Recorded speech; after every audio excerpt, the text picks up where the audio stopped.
La météo est le pivot du journal, puisqu'elle passe tous les jours. Alors nous allons avoir ce soir, mesdames et messieurs, une météo un petit peu particulière que vous allez pouvoir voir tout de suite avec nous. Nous la voyons d'ailleurs pour la première fois.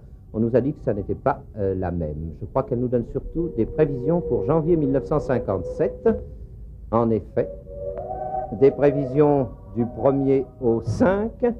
Le temps, comme vous le voyez, sera variable et la température, d'une façon générale, sera de 1 degré moins forte que les années précédentes. Pour le centre, plus frais, quelques gelées du côté de la région parisienne, ce qui fait qu'il faut faire attention aux radiateurs de voitures, ceux qui ne sont pas déjà parés. Du 6 au 9, nous apercevons quelques nuages qui viennent de l'Atlantique. Les petits points blancs, ce sont des chutes de neige, nous le savons, et du 10 au 15, eh bien, le temps sera frais avec des gelées, comme vous le voyez.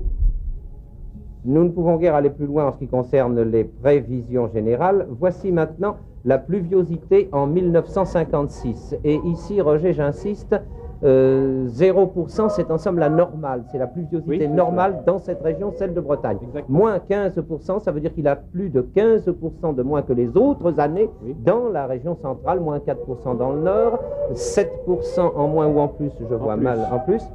Température, ici j'insiste, vous allez voir que d'une façon générale, il y a moins 1 degré, mais réparti sur l'année entière, c'est-à-dire que c'est une baisse de température l'an dernier qui a été relativement très importante. 1,3 degré, 1,4 degré de moins en général sur tout le pays, ça veut dire qu'il a fait très froid. D'ailleurs, nous le savons qu'il a fait très froid l'an dernier.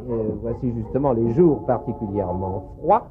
En février, record du froid, avec 14,7 en dessous pendant 10 jours. Et surtout au mois d'août, je rappelle qu'il a fait 8 degrés, 1 au matin, ce qui n'est tout de même pas très chaud pour un mois d'août, il faut le dire.